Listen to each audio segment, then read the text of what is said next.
Alright guys, I'm Nick. I'm Brandon.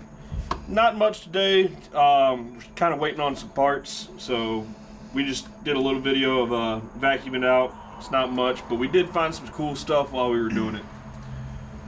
This sticker right here is from 1964. It's a JCPenney sticker from when they bought tires.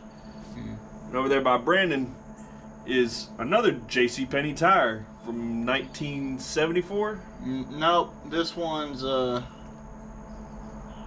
73. 1973.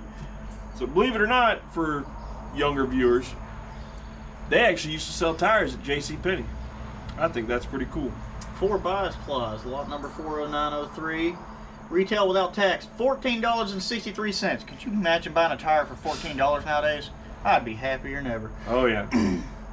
But like I said, it's not much today. We just kind of vacuumed everything out, got it cleaned up, got a lot of the junk that was in there out of there. We're gonna get the seat out, possibly, and hopefully later on, next video, we'll be working on something a little bit better.